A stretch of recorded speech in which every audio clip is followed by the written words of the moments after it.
जय हिंद मित्रों, स्वागत है आपका।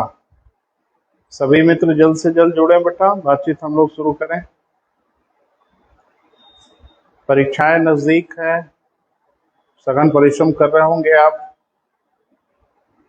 लेकिन आज हम परीक्षा के विषय में आपसे कुछ बातचीत करेंगे बेटा। इस बचे हुए समय का हम लोग कैसे बेहतर उपयोग करें और परीक्षाओं को बेहतर ढंग से टैकल करें और अपने उम्मीद के अनुसार परिणाम प्राप्त करें।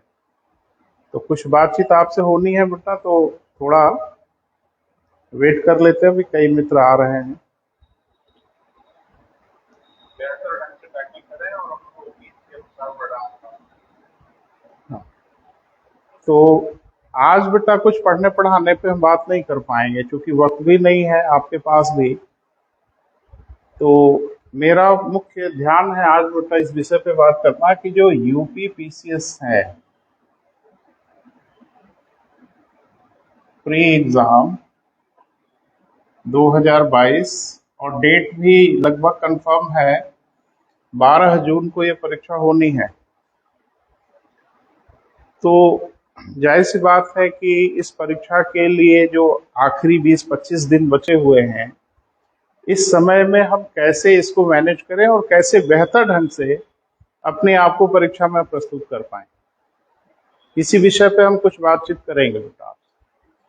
हाँ, एक चीज आपसे बात करनी है, कुछ डेटा वगैरह, कुछ एनालिसिस बहुत जरूरी है, क्योंकि हम लोग अति उत्साह में सिर्फ पढ़ते रहते हैं और खाली पढ़ते रहने से परीक्षाएं टैकल नहीं होंगी। क्योंकि मेरा अपना व्यक्तिगत अनुभव है, इलाहाबाद में ढेर सारा वक्त गुजारा हम लोगों ने, दिल्ली का वक्त है, ढेर सारा वक्त पढ़ने पढ़ाने में लगा। तो मेरा अपना जो व्यक्तिगत अनुभव है, पढ़ना तो आपको पड़ेगा ही, लेकिन जैसे ढेर सारे बच्चों के दिमाग में यह है कि सिर्फ पढ़ते रहने से ही ये परीक्षा टैकल हो जाएगी, तो ये गलतफहमी है। देखो, पढ़ाई का कहीं कोई एंड नहीं है, कहीं लास्ट नहीं है कि हम ये कह दें कि आज हमारी पढ़ाई कंप्लीट हो गई। किसी की पढ़ाई कभी कंप्लीट नहीं होती। एक परीक्षार्थी की पढ़ाई उस दिन कंप्लीट होती है जिस दिन वह अभिष्ट परिणाम प्राप्त कर लेता है।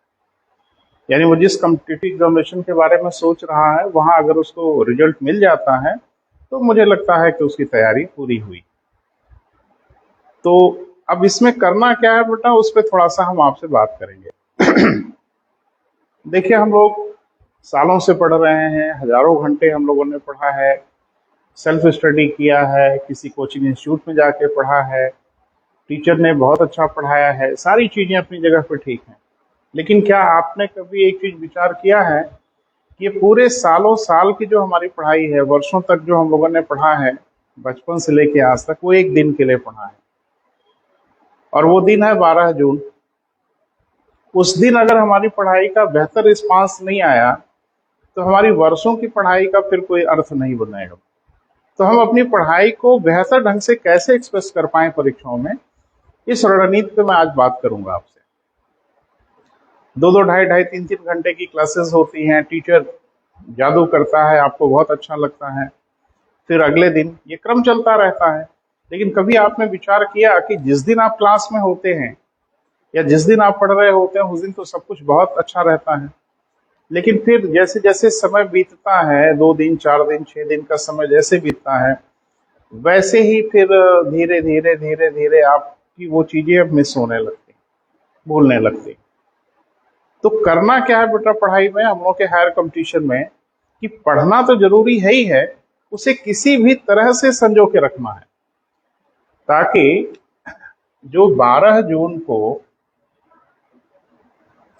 जो परीक्षा होगी, वो 2 घंटे में हमें वो सारी चीजें याद आ जानी चाहिए। अगर वो सारी चीजें हमें याद नहीं आ पाई जो हमने पढ़ा है, तो फिर इस पढ़ाई का मतलब ही नहीं बन पाएगा बेटा, और हमारी सारी मेहनत व्यर्थ हो जाएगी। तो मैं आपको सिर्फ आज इस विषय पे बात करने जा रहा हूं कि जो हम पढ़े हैं वो कम से कम हम लेके परीक्षा तक तो जाएं, और अपना कम से कम हम 100% वहां पे दे पाए। मैं ये नहीं कह रहा हूं कि किसी बच्चे के अंदर क्षमता है या नहीं है, क्षमता होना नहीं होना वो आपकी व्यक्तिगत मेहनत आपके पढ़ने पढ़ाने पर निर्भर करती है। लेकिन एक चीज तो बहुत महत्वपूर्ण है ना बेटा, कि जो आपने पढ़ा है कम से कम वह तो लेके जाएं परीक्षा में। मेरा अपना व्यक्तिगत अनुभव है कि बहुत ढेर सारे बच्चे एग्जामिनेशन में अपना 100% नहीं कर पाते। खैर ये सैद्धांतिक रूप से संभव ही नहीं है कि आप अपना 100% कर पाए। मानवीय भूल होगी, ह्यूमन एरर होगी, कुछ त्रुटि होगी, वो होगी। लेकिन उसके बावजूद भी हम ये कोशिश तो कर ही सकते हैं ना बेटा, कि हम अपना बेहतर से बेहतर कैसे कर पाए। तो उसके लिए हम आपसे कुछ बात करेंगे, कुछ प्लानिंग है, तो थोड़ी सी चर्चा करते हैं। एक बात ध्यान रखिएगा, आज पढ़ने पढ़ाने के विषय पे मैं बात नहीं करूंगा, क्योंकि अब वह बेला बिल्कुल नहीं है कि किसी नए विषय पे चर्चा की जाए, किसी नए विषय पे बात की जाए। अब बेला तो यह है कि हम जो कुछ पढ़े हैं अब उसको कंसोलिडेट करें। ज्यादा पढ़े हैं, कम पढ़े हैं, अब इससे कोई सरोकार नहीं है, लेकिन जितना भी पढ़े हैं अब उसका हम बेहतर आउटपुट प्राप्त करें। अब इस पे फोकस करना है। देखिए, कुल मिला के अगर आप विचार करें तो आज की डेट से अगर हम परीक्षाओं की डेट तक की बात करें तो लगभग 25 डेज का समय बचा हुआ है लगभग। अब करना यह है कि इन 25 दिनों में हमने जो कुछ पढ़ा है उन चीजों को कम से कम एक बार रिवाइज तो कर ही लें, क्योंकि अगर आप रिवाइज नहीं कर पाओगे तो फिर वही होगा कि ढेर सारी ऐसी चीजें आपको परीक्षाओं में दिखेंगी जिसमें आप व्यथित हो जाओगे कि हाँ पढ़ा तो है, दिमाग में है, याद नहीं आ रहा है। तो इसमें अगर 4 6 10 क्वेश्चन भी आपके चले जाते हैं तो बहुत नुकसान होगा आपका। तो कैसे इसको टैकल करना है वो थोड़ा हम बात करें। जहां आप पढ़ते हो, आपका स्टडी टेबल हो, उसके ऊपर आप एक काउंट डाउन का सिस्टम बना लो। जहां भी पढ़ रहे होते हैं, टेबल, कुर्सी, मेज कुछ होगा आपका, तो जहां पढ़ते हैं वहां एक चार्ट आप जरूर बनाइए और बहुत स्ट्रिक्टली इसका पालन करिएगा। मैं ये नहीं कह रहा हूं कि आप क्वालिफाई कर जाओगे, लेकिन मैं ये जरूर बता रहा हूं कि आप अपना 100% के करीब दे जरूर पाओगे। तो करना क्या है वो जरा ध्यान से सुनिए। अपने टेबल के पास आप एक लिस्ट बनाइए और कागज पे, और उसको वहां पे पेस्ट कर लीजिए। कुल डेज बचे हैं बेटा 25 डेज। अब जाहिर सी बात है कि ये दिन घटेंगे और इसी क्रम में आप लिख लीजिएगा 24, 23, 22, 20 सो ऑन, और एक डेट मिलेगी आपको 0, और यही वो डेट होगी जिस दिन आपको परीक्षा देनी होगी। इसके सामने संबंधित तारीखें भी लिख लें। जैसे आज आपने लिख लिया 17 मई, फिर 18 मई, फिर 19 मई, ऐसे करते करते आएंगे तो आपको मिल जाएगा 12 जून, जिस दिन आपको परीक्षा देनी।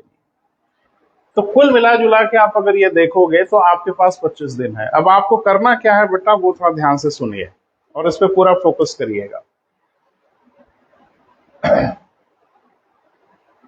पहली चीज कि जो बेसिक पिलर्स हैं जीएस के, क्योंकि आपको पता है कि पूरा का पूरा जो कंपटीशन है उसको जनरल स्टडी निर्धारित कर रहा है, सारा मेरिट उसी के आधार पे बन रहा है। जो सेकंड पेपर है सी सेट, महत्वपूर्ण वह भी है।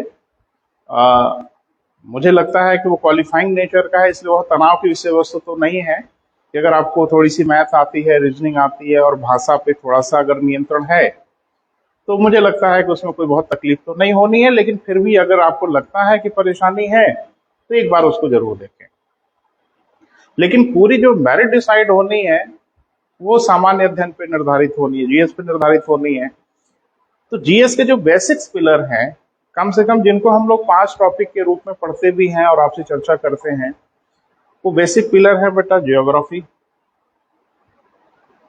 इंडियन कॉन्स्टिट्यूशन जिसको हिंदी में हम लोग भारतीय राज्य व्यवस्था कहते हैं, भारत का इतिहास जिसमें एंशियंट, मेडुअल, मॉडर्न है, इंडियन इकोनॉमी भारतीय अर्थव्यवस्था है, विज्ञान एवं प्रौद्योगिकी साइंस एंड टेक है, और समसामयिकी है करंट इवेंट।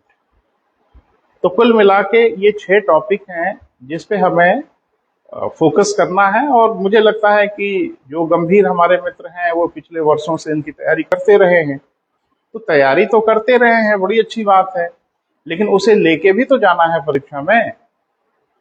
और अगर आप खाली तैयारी करते रहे और परीक्षा में लेके नहीं जा पाए तो मुझे नहीं लगता उसका कोई मतलब बनेगा। तो करना क्या है बेटा, थोड़ा ध्यान देख लीजिएगा। अब आप रिवीजन का प्रोग्राम कैसे बनाएंगे? हाँ, इसमें अपनी सुविधा के अनुसार थोड़ा सा फेरबदल आप कर सकते हैं, लेकिन रिवीजन का कार्यक्रम कैसा होगा थोड़ा सा सुनिए। सामान्य अध्ययन के जिस विषय पे आप ज्यादा स्ट्रांग हो, मुझे लगता है आपको बेहतर पता होगा कि किस टॉपिक पे हम ज्यादा मजबूत हैं, अवधारणाएं क्लियर है। एक चीज है कि जो तथ्य हैं, फैक्ट्स हैं, वो भी पूछे जाते हैं, स्पेशली यूपीपीसीएस में पूछे जाते हैं, तो तथ्यों को भूलने की संभावनाएं थोड़ी ज्यादा होती।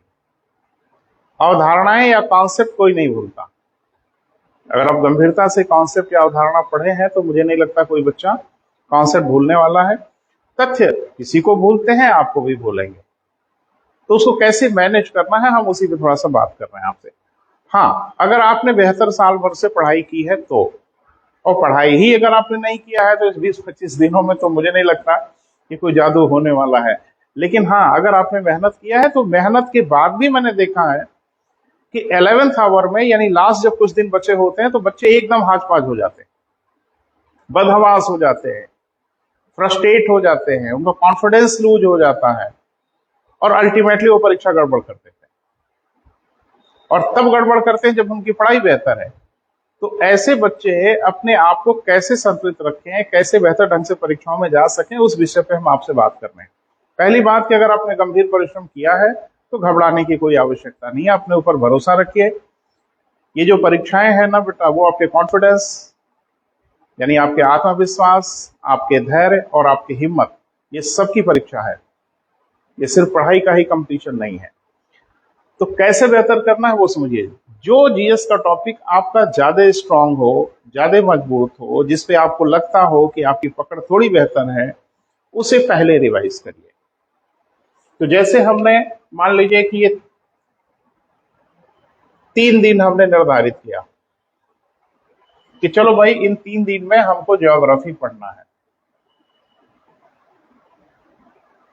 तो ध्यान रखिए इन 3 दिनों में सिर्फ और सिर्फ ज्योग्राफी पढ़ना है और कुछ भी नहीं पढ़ना है। रातों दिन पढ़िए, 24 घंटे में 24 घंटे पढ़िए, ये आप समझिए, लेकिन इन 3 दिनों में ज्योग्राफी अब परीक्षा के पहले लास्ट टाइम आपको पढ़ना है। एक्चुअल में जब हम पढ़ते हैं तो हमेशा लगता है कि परीक्षा के पहले एक बार फिर पढ़ लेंगे। अरे कितनी बार आप फिर से पढ़ लोगे? यानी किसी टॉपिक को आप बार बार परीक्षा के पहले थोड़ी पढ़ पाएंगे, क्योंकि ढेर सारे टॉपिक हैं जिनका अध्ययन करना है। जो टॉपिक आपका सबसे स्ट्रांग हो, सबसे मजबूत हो, उसको सबसे पहले आप अपने टाइम टेबल में रखिए। जैसे आपने निर्धारित किया कि 17, 18 और 19 मई को हम ज्योग्राफी रिवाइज करेंगे, तो जो कुछ आपने पढ़ा लिखा है, नोट्स वगैरह बनाया है, उसको बहुत सिस्टमैटिक ढंग से रिवाइज करिए। प्लेन पेपर ले लीजिए साथ में। कुछ ऐसे फैक्ट्स आ सकते हैं बीच बीच में जिनको भूलने की संभावना हो सकती है, वो बहुत ज्यादा नहीं होने चाहिए, तो उस पेज पे फैक्ट्स को आप लिख लो। अवधारणाएं तो आपने पढ़ाई है, वो भूलने वाली नहीं। कुछ फैक्ट्स वगैरह जो भूल सकते हैं उनको आप वहां पे लिख सकते हैं। हाँ, ध्यान रखें 1-2 पेज से ज्यादा ना हो। यही काम आप करते चलिए। उस टॉपिक को आप सबसे लास्ट में रखिए रिवीजन में, यानी परीक्षा के ठीक पहले उस टॉपिक को सबसे लास्ट में रखिए। जिसमें आपको सबसे ज्यादा डर लगता है या जो बहुत अच्छे से आपका तैयार नहीं है, आपको ऐसा लगता है, उसको सबसे लास्ट में रखिए और उसके लिए समय थोड़ा सा और ज्यादा दीजिए। जैसे बाकी को आपने 3-3 दिन दिया है तो उसको 4 दिन दे दीजिए, 5 दिन दे दीजिए, उसको रिवाइज करिए। सबके साथ वही करिए कि पेपर पे आप 1 या 2 पेज पे नट सेल में, जितने छोटे में हो सके, आप उस कंटेंट को बाहर निकालिए, फिल्टर करिए। ये काम आप करते जाइए। हाँ, इस बीच में एक काम और करते रहना है कि जैसे आप रिवाइज कर रहे हो तो उसके साथ साथ 1-8 घंटे का समय आप रेगुलर समसामयिकी को देते जाइए। देखिए, एक बात अपने दिमाग में बैठा ही लीजिए, कि जो कुछ हम पढ़ रहे हैं या जो कुछ हमने अध्ययन किया है उसका सिर्फ एक उद्देश्य है। मुझे नहीं लगता दूसरा कोई उद्देश्य है, और उद्देश्य वह है कि इन परीक्षाओं को हम कैसे क्वालिफाई करें। और जाहिर सी बात है कि उन विषयों पे उतना ही ध्यान केंद्रित करना है जिन विषयों का जितना महत्व है। एकदम प्रोफेशनल बनना है बेटा, व्यवसायिक बनना है। हमारा किसी विषय से कोई विशेष लगाव नहीं होना चाहिए और किसी विषय से विरक्ति नहीं होनी चाहिए। हमें उन विषयों से उतना लगाव होना है जिन विषयों की कंपटीशन में जितनी ज्यादा इंपॉर्टेंस है, महत्व है। अब जैसे किसी बच्चे को मान लीजिए कॉन्स्टिट्यूशन बहुत अच्छा लगता है, भारतीय राज व्यवस्था उसको बहुत पसंद है, तो क्या करेंगे आप? अपना पूरा समय राज व्यवस्था में लगा देंगे, आपका टाइम किल होगा। कुछ बच्चों को रक्षा प्रौद्योगिकी बहुत पसंद है, तो क्या करेंगे आप? अपना सारा समय रिसर्च में लगा देंगे? बिल्कुल नहीं। बी प्रोफेशनल, एकदम प्रोफेशनल बनिए। जिन चीजों की जितनी जरूरत है उतना ही पढ़ना है। बहुत बियॉन्ड होने से आपको कुछ एक्स्ट्रा बेनिफिट नहीं मिलने वाला है। तो कॉन्साइज रखिए बेटा, अपने आप को नियंत्रित रखिए। अपने शौक पूरा करने के लिए और अपने ज्ञान की इच्छाओं की जिज्ञासाओं को शांत करने के लिए बहुत समय मिलेगा, लेकिन अभी जो समय है वो परीक्षाओं के लिए है, तो उस पर फोकस करना है। लास्ट में कोशिश ये करिएगा बेटा, जब ऐसे आप कहते हैं ना इसको काउंट डाउन, देखा है ना रॉकेट वगैरह प्रक्षेपित होता है तो काउंट डाउन शुरू होता है, तो आपका भी रॉकेट प्रक्षेपित होना है 12 जून को, तो काउंट डाउन होना है।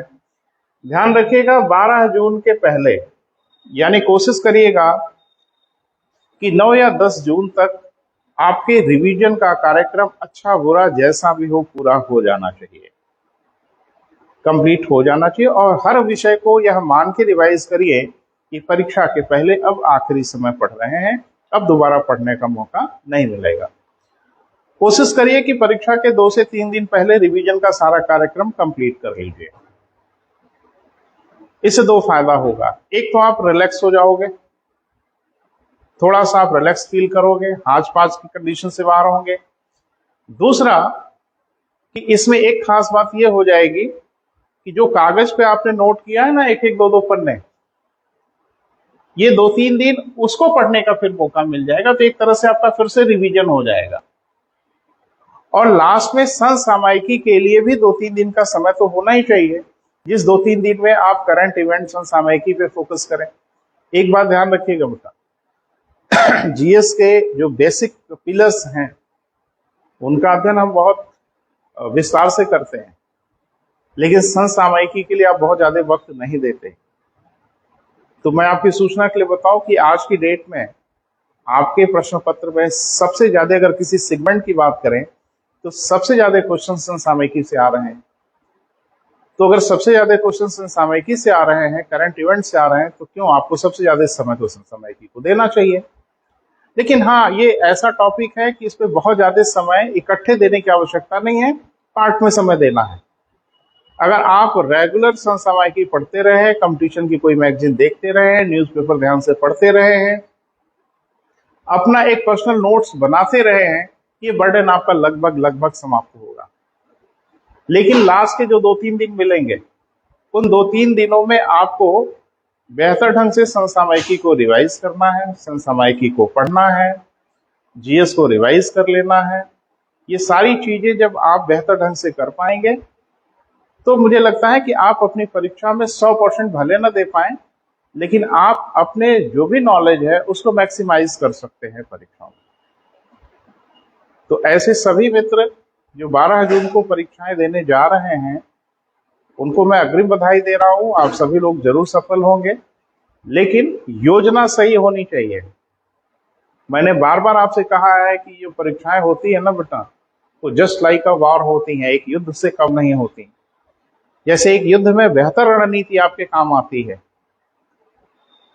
हाँ, युद्ध और परीक्षाओं में अंतर यह है कि युद्ध भौतिक रूप से लड़ा जाता है और परीक्षाएं मानसिक रूप से लड़ी जाती हैं। युद्ध में भी किसी को हराना है, परीक्षाओं में भी किसी को हराना है, और एक योद्धा की तरफ से जाना है। तो बीच में जो हम 1.5 से 2 साल से मेहनत कर रहे होते हैं, ये एक तरह का प्रशिक्षण है जो 2 घंटे में हमको एग्जीक्यूट करना है। एक बेहतर सोल्जर जो अपने ट्रेनिंग सेंटर में बेहतरीन ट्रेनिंग लिया है और युद्ध क्षेत्र में अगर वो अपनी ट्रेनिंग को एग्जीक्यूट नहीं कर पाया तो मुझे लगता है वो शहीद होगा। तो ऐसी स्थिति आपके साथ नहीं होनी चाहिए बेटा। हम परीक्षाओं में अपना 100% जरूर करेंगे।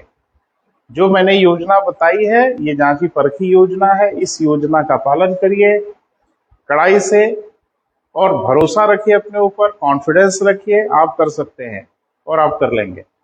पढ़ने पढ़ाने की जहां तक बात है बेटा, तो 12 जून के बाद ही हम आपसे कुछ लाइव क्लासेस वगैरह पे बात कर पाएंगे, क्योंकि अब रिवीजन का वक्त है, हम लोगों के ऊपर भी बर्डन है, हमारे भी जो बच्चे हैं वो परीक्षाओं में जा रहे हैं तो उनके लिए भी काम करना है, और आपको भी ढेर सारी शुभकामनाएं।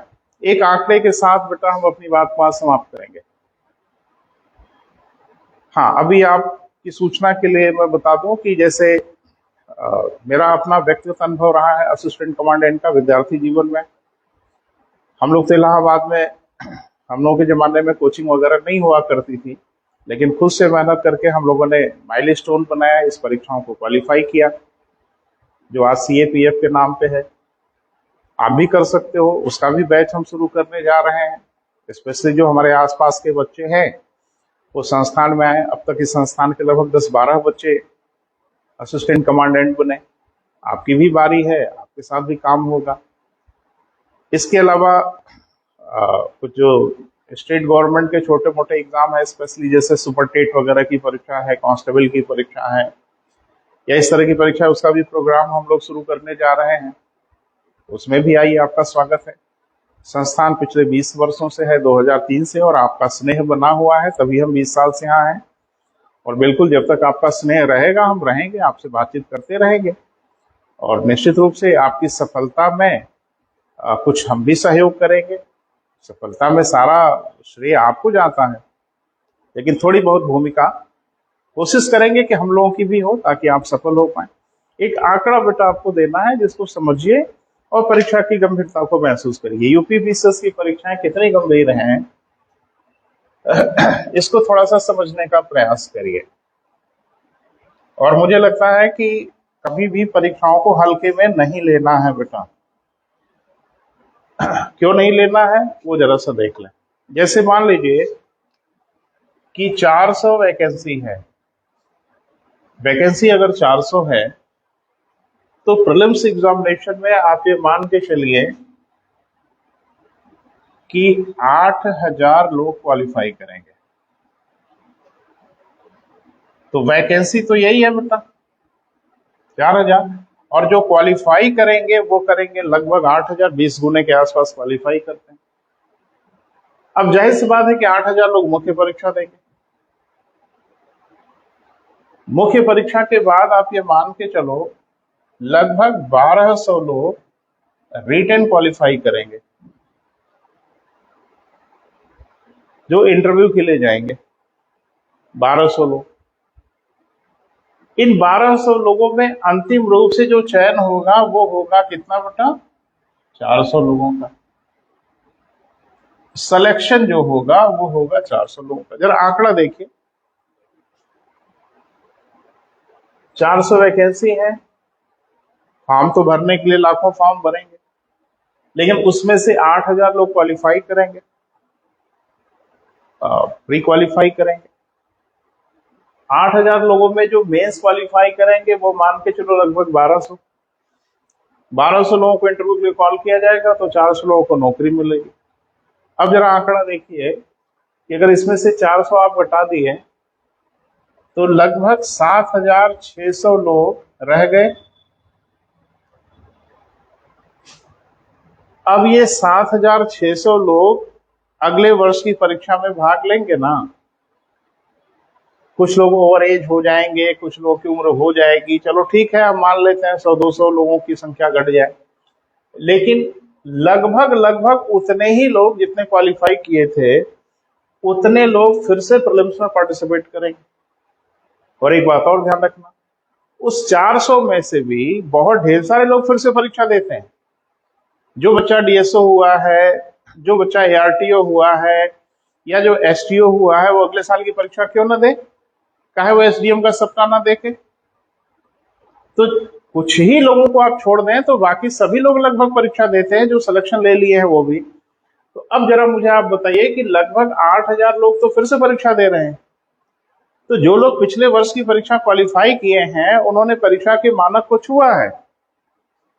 जाहिर सी बात है कि अगले वर्ष वह फिर से परीक्षा देंगे तो उनकी संभावना थोड़ी सी प्रबल है, क्योंकि उन्होंने परीक्षा के सिस्टम को समझा है। और वैकेंसी अगर 400 फिर से आई तब ना, और कहीं वैकेंसी 300 आ गई तब तो 6000 लोग क्वालिफाई करेंगे। तो यही लोग आपस में मारामारी करेंगे, आप कहां घुसोगे उसमें। तो ध्यान रखिए बेटा, है कॉन्फिडेंस, भरोसा रखिए, बिल्कुल घुसेंगे और बिल्कुल कर सकते हैं, लोगों ने किया है। मेहनत करनी होगी, किसी से घबराने की जरूरत नहीं है। हाँ, इसी में किसी को धक्का उक्का देके घुसेंगे हम लोग भी, ढकेलना पड़ेगा तो ढकेलेंगे, ढकेल के अपनी जगह बनाएंगे। जो चूकेगा वो बाहर होगा, चूकना नहीं है बेटा। बेहतरीन ढंग से रिवाइज करना है, परीक्षा देना है, परीक्षा दीजिए। हम समय समय पे आते रहेंगे, आपसे बात करते रहेंगे और निश्चित रूप से हम आपकी सफलता में यहीं से कुछ न कुछ मदद करेंगे। हमारे ढेर सारे मित्र हैं, कोई बिहार से है, कोई पटना से है, कोई मणिपुर से है, कुछ बच्चे जम्मू कश्मीर से है। ढेर सारे बच्चे हैं पूरे भारत से जिनकी बड़ी हार्दिक इच्छा थी कि मैं आके 2 मिनट उनसे बात करूं। तो मैंने बात किया, चूंकि अभी थोड़ी व्यस्तता है मेरे इंस्टीट्यूट की अपनी खुद की, तो उसी में थोड़ा मैं बिजी हूं। जैसे ही मौका मिलेगा हम ऑनलाइन क्लास आपको फिर देंगे, निःशुल्क देंगे, और इसी प्लेटफॉर्म पे देंगे जिस प्लेटफॉर्म पे आप हमें देख रहे हैं, सुन रहे हैं। हाँ, एक बात कि अभी थोड़ी देर में ये वीडियो हम यूट्यूब पे अपलोड कर देंगे। जो यूट्यूब पे एक चैनल है आर्या कैरियर पॉइंट आजमगढ़ के नाम से, उस चैनल पे जाके आप दोबारा देख सकते हैं। हाँ, वहाँ स्टडी मटेरियल भी है, लगभग 40-45 वीडियो है, कंटेंट पे है, उसे भी आप देख सकते हैं, एंजॉय कर सकते हैं। तो आगामी 12 जून की परीक्षाओं के लिए सभी मित्रों को ढेर सारी शुभकामनाएं, ढेर सारा धन्यवाद। थैंक यू बेटा, थैंक यू सो मच।